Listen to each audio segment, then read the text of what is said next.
way man, too we've been long. Way busy. too We've long, been man. busy over the last couple of weeks, right? Yeah, super busy, Yeah. man. It's been great. Great. Hey, today we're joined by our lender partner, Hector Camperano. He's an awesome lender partner, man. We've been doing some work together over the last couple of weeks. What's up, Hector? What's going on, guys? Man, hey, so I'm glad you're here today. We were just talking a little while ago. Man, buyers are they're starting to pick up, right? We're getting reach outs almost every other day, right, Trev? I mean, we're getting emails, Man, texts, phone calls. tons of people have been hitting us up, man, from YouTube, and we've had some from Instagram and everywhere, man. People have been reaching out.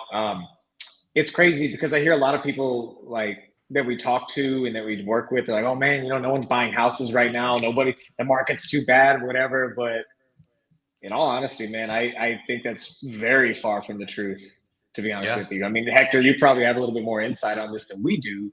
What do you think, man? Yeah, definitely. I've seen similar situations on my end.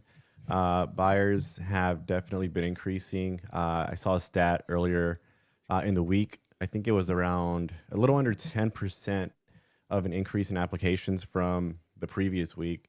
And partially that was due to everything like the dip in rates that we saw over the last 2 weeks. So buyers are definitely taking wind of like the situation that's going on with the Fed right now.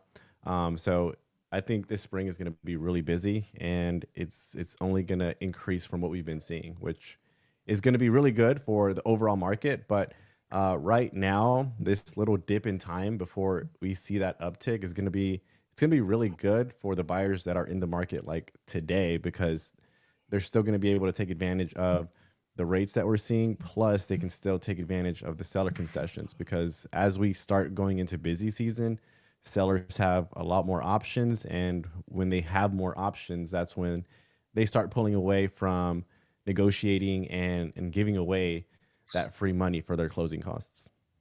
And I'm glad you mentioned busy season because this dip is happening right at the right time because even normally this is the time of year where people are really starting to start making their plans, right, to move for the Mhm. spring and the summer. Yeah, definitely. So I have a few questions. Really, these are 7 or 8 questions that a lot of first time home buyers ask us all the time. So I figured, hey, let's get this knowledgeable guy on the phone that can help us out on this call, Let's and do it. let's get some of these questions answered Yeah, what do we got? because we're getting them a lot from our buyers. So the first question that I have, Hector, is of course the current mortgage rates. How are they affecting, or how will they affect purchasing power here as we see them dip?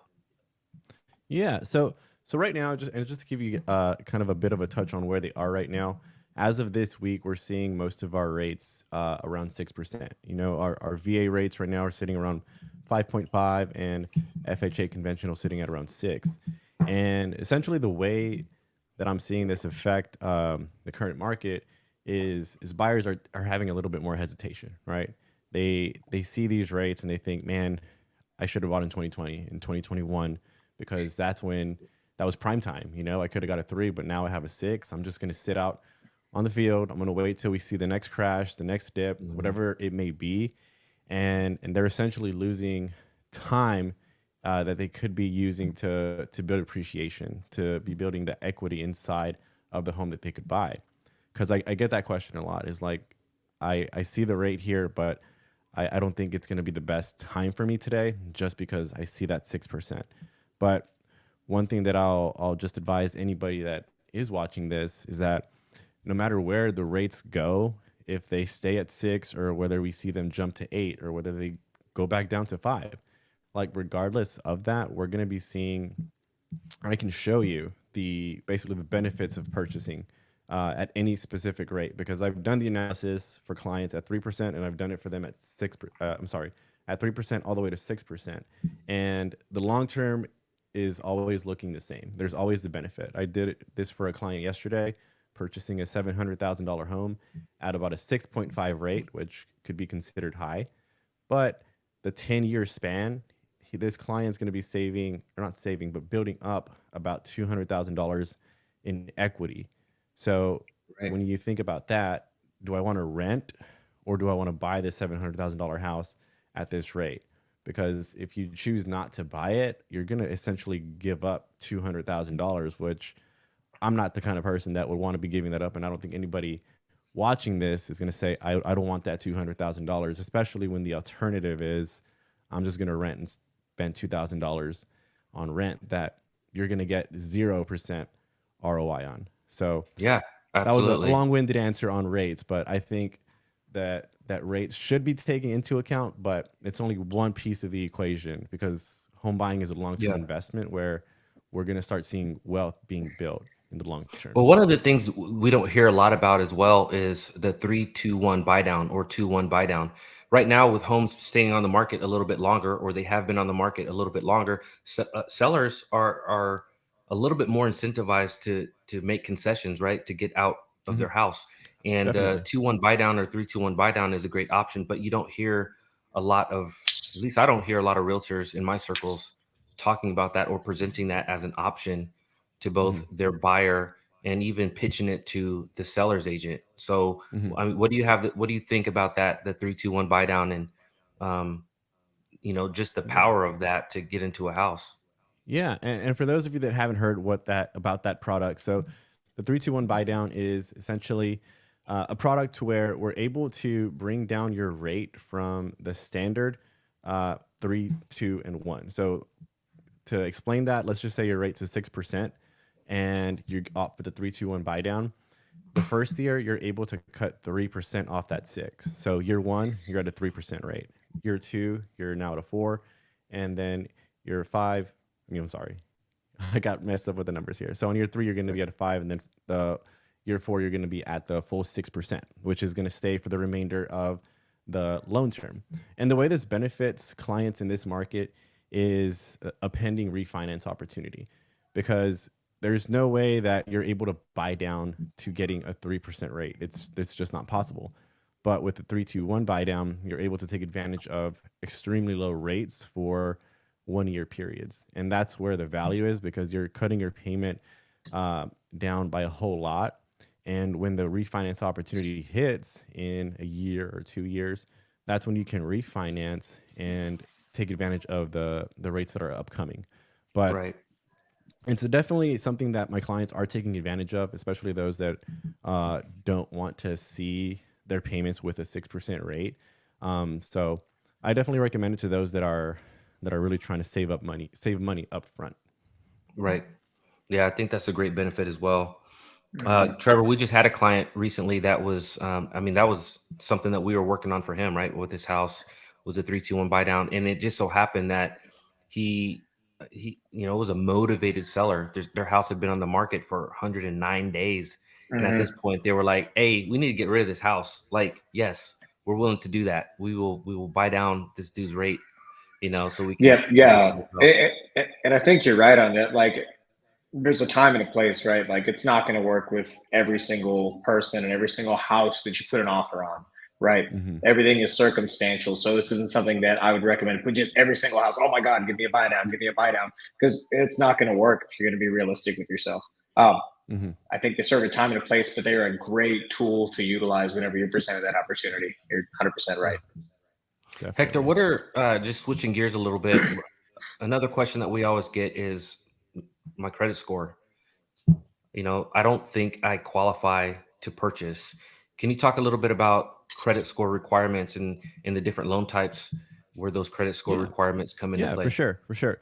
So credit requirements do vary from loan to loan, but as a rule of thumb, 580 is the minimum. That's going to get us qualified for an FHA loan and a VA loan. And I'll go over into some alternatives that we have to that 580. But then 620 gets us into the conventional loan product. And going back to FHA and VA, there's actually some exceptions to that 580 that I mentioned. So we can do VA loans as low as 500 for manual underwrites, and on FHA, a little known fact is that you can actually go down to 500 with a 10% down payment. So when you get to 580, that drops to 3.5. But if you have a little bit of extra money and you do have some credit issues, and you're down at 550, 540, if you have a 10% down payment, then you're now eligible for FHA. Right. Okay. Awesome, man. Um, how long does the mortgage approval process take when people are, a lot of times they call, they think they're too early to start speaking with Mhm. the lender. They think, maybe I need to wait until, we're a little bit closer. They say, hey, I'm 6 months out before we're even ready to start looking for a house. Should I speak with the lender now? Does the loan approval process take a while? What are some of the things that go into that? Um, is it ever too early to speak to a lender? Can you kind of go into those things a little bit? Yeah. And I actually get that question quite a bit. And what I always say to that is that it's never too early. And the reasoning for that is because when you apply, when you see a house, you're not taking into account that there might be some things you need to work on to purchase that home. But when you apply a year out, 6 months out, away from you even wanting to buy, it's just a thought in your head. You're thinking about purchasing, like let's just say in August, but you don't know exactly what the lender is going to see. You might think your credit's great, lender might not think so. You might think your debt that you have right now is manageable, a lender might not think so. So we definitely want to get your financial profile into the eyes of a lender so they can kind of see like, hey, I'll give you the approval, you're good to go in August. Now we can kind of sit and wait. Or they can give you a game plan and be like, you want to buy a $400,000 home in August. These are some steps we need to take. So now you have 6 months of you being able to work on those things versus applying in July and then realizing, man, I can't buy a house until December now.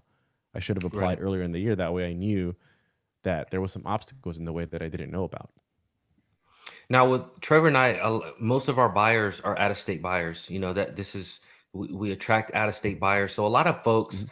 may not be ready to purchase a house within the next couple of months, but they want to come, especially over spring break. We had some folks fly in. They want to look at some homes. They want to go take a look at homes. Now, as a Mhm. rule of thumb, we typically don't do showings without a pre-approval. We that's just one of the things that we do. There's reasons for that. So we always want to have a buyer get a pre-approval before we start showing homes. Mhm. But one of their concerns is, I don't want a hard pull on my credit right now. Like I know that I might not put in an offer while I'm here looking at a house. I don't want a hard Mhm. pull. Hector, we just kind of went through that, right, with the buyer. Yes, we did. And Mhm. what do you have to say to that buyer? Is a hard pull something that's always necessary to kind of to Mhm. get that pre-qualification or pre-approval, or is there something else that we could do? Yeah, so that's a good one. So, one of the ways that our team actually takes an advantage over some lenders that are out there is we actually don't require the hard pull, especially when we're so far out. We do offer soft credit pulls, and essentially, what a soft credit pull is, we're looking at one of the credit bureaus. So, we're only going to pull that one credit bureau. It's going to give us a good idea of where you are credit wise and debt wise. So we can see exactly what we can pre qualify you for without having to do that full pull. So that's going to let us become pre qualified, which means that we've basically have looked at everything that we need to as far as your finances go, and you're eligible for a certain amount. But if you do want to take it a step further and go out on the market and actually put an offer on a house, you want to get pre-approved because sellers and sellers agents are looking at that. They see the difference between pre-qualified and pre-approved. So a pre-approved offer means that we have gone through the hard credit pull. We have looked at your finances by looking at your documentation, and we've gone basically the whole 9 yards. We've made it happen, but that's definitely not always required until you're going to make an offer. But we do soft pulls and hard credit pulls. Okay. Awesome, man. Trevor, we get this one a lot. We've got this one a lot over the last few weeks. People are very, very familiar with a down payment on a house. I'm sure you get this Mhm. question a lot too, Hector. Hey, I know what a down Mhm. payment is, but they don't. It's I guess we take it for granted because we're homeowners now, and we've been doing this for a little bit. But people don't know that there's a difference between a down payment and closing costs. People are sometimes shocked by that. They're like, "Oh, I thought it was kind of all the same thing, right?" Mhm. Um, and then they find out, no, you might need to put 5 or more% down on the house, and then there's going It to be catches a closing lot costs. of people off guard, and it It really does. does. And if you don't break it to people in a certain way, they're almost like people can get offended by it. They're like, hold on, time out. and it almost makes people get wet feet sometimes, or cold feet, Yeah. wet feet, Cold whatever, feet. Yeah. one of those. Yep. It makes them hesitant and apprehensive to go forward in the process, right? Yeah. When you stack on all these extra things that you thought was all the one thing, and now you're ended up having to pay a lot more than you thought you would. So yeah, man, this is really good timing for this question. So Hector, you're the man with this. Let us What have are it, man. closing costs? What are closing costs for people who don't know? So closing costs, just to give you like a kind of a quick summary of what those fees are. It's essentially the title fees. It's going to be setting up your escrow account. There's appraisals involved. So it's basically an itemization of everything outside of the down payment that we need to get your loan closed. And to kind of give you guys a summary as what that could look like, it's going to be a range of anywhere. It could be anywhere from like 0% these days all the way up to 6%. As a rule of thumb, I always say 3% is going to get you kind of in the ballpark of where your closing costs would be. So the benefit of the market right now is that 3% could easily get covered by the seller, because right now buyers are hesitant. And if you're a buyer watching this, you got to take advantage of other buyers' hesitations, because that's going to work to your advantage, because sellers want buyers and there's not enough of them on the homes that are on the market. So when you're putting an offer on a house and you're the only offer, the cards are in your favor. You can ask the seller, hey, I want you to cover that 3% of my closing costs. But if you wait until summertime when it's busy, now it's your offer versus four other ones. And if you ask for some sort of a credit to help you, there might be another offer saying, I'll pay everything. And now you're going to lose out on that home. So there's definitely a benefit to purchasing right now to help you with the closing costs. But they're going to range, but 3% is a good rule of thumb. So looking at a $300,000 house, we're looking at roughly around $9,000, give or take. But definitely the market to take advantage, because sellers can help you cover the entire thing. And now, depending on the loan type that you have, will also depend on how much you can ask the seller to contribute towards concessions like this, right? Mhm. Conventional loan, if someone puts down, is it 25% down? You could ask up to what, 9% towards Correct. closing. That's right. Correct. Yeah. So, and I just want to add a caveat to that, because as a seller right now, you're going to get everybody and their mother asking you to pay for everything, and Exactly. you don't necessarily have to do that either. So, Mhm. yes, the market is shifting. Buyers have, they're a little bit more comfortable asking the seller for some concessions, which, Mhm. as a buyer, definitely do that, take advantage of that opportunity if it's there. But as a seller, you don't necessarily have to concede and give everything as well. There is plenty of room for negotiation during this time. So I just want to throw that out there, because we are helping buyers and sellers. And it's funny when you're on Mhm. both sides of it, you're wanting to do everything you can for your buyer, but you're also wanting to do everything you can for your seller as well. Yeah, definitely. And it definitely matters who you're working with, So it's important to have a good lending team and a good real estate team on your side, because the skill level for all realtors is not the same. Just like I always say the same thing, it's not the same thing for all lending teams. That's right. Who you choose could either save you a lot of money or it could cost you a lot of money. Negotiation skills vary from person to person. So yeah, it's good that you mentioned that, because you want to make sure you have basically skilled people that are working for you. Right, which is one of our second to last question is, what's the benefit of working with an experienced real estate agent? And you Hmm. really just hit the nail on the head with that. All real estate agents are not equal. I think over the last couple of years, when the market was just absolutely insane, everybody was jumping into real estate, and it really didn't take a whole lot of skill. It really took no skill to sell a home. I think that things have changed drastically, right, Trevor? We've seen that just with some of the agents that we've been dealing with, and Sadly, yeah. knock on them, but just the ability to negotiate, think outside the box, and maybe come up with solutions that are going to be beneficial for both the buyer and the seller. That skill level just hasn't really been there. Going back to one of the clients that we're working with right now, one of the homes that he's interested in, the home has been on the market 104 days, and really, when we were pulling comps on that property, you know the house was just priced so stinking high, Mm-mm. and the comps that the agent pulled on that property were just all over the place. I mean, we wouldn't have used those same comps.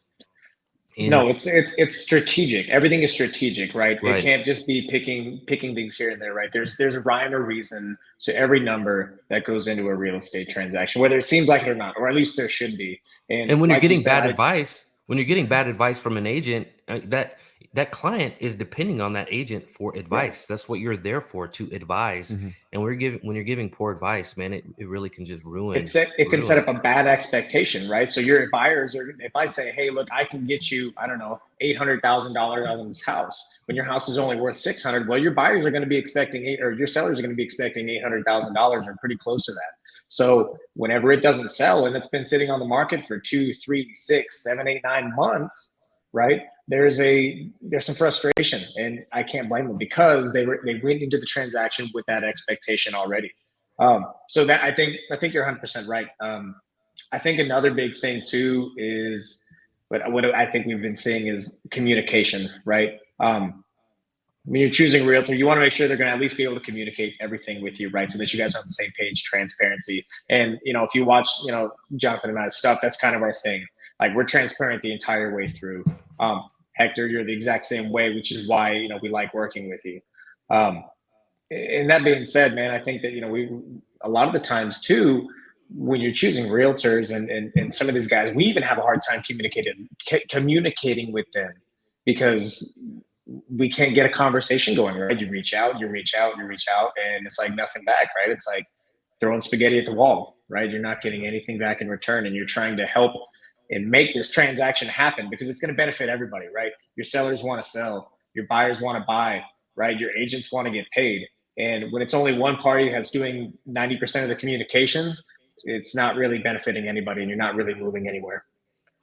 Hector, do you ever see, deals just fall through because, expectations were either too high or not realistic, and you know, maybe poor advice was given by an agent to a client, and things just weren't not going to work out the way that these people thought it was based off of the skill level of the agent? Hmm. I mean, the only time that I've seen that is kind of like on the listing side, kind of like Trevor was saying, where the expectations were set uh, poorly, and Hmm. the sellers just weren't happy. I mean, in some situations, I mean, because I'm on the buying side, so it Yeah. worked out for my clients. But looking at the other side, I saw how it was a frustrating experience for the seller, just because they just had expectations of getting an enormous amount, and when things didn't turn out that way, it was, like I said, advantage for my buyer, but the seller side was not happy with everything going on. Right. Cool. Well, cool, guys. Hector, I appreciate you stopping by and answering some of these questions. I mean, these are some Definitely. very, Thanks for very having me. common questions. Yeah, man. I know you get these questions a lot.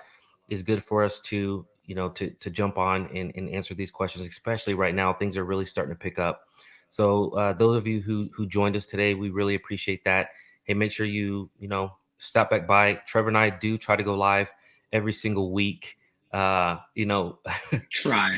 we try, so we've been slacking the last couple of weeks, but Hector, we'd love to have you on again, Let's do it. in especially talking about some VA stuff. Hopefully next time we can talk about some things particular specific to the VA, because PCS season is upon us. It is. We're working right now with some clients that are PCS in here to San Antonio, so Yes. big deal.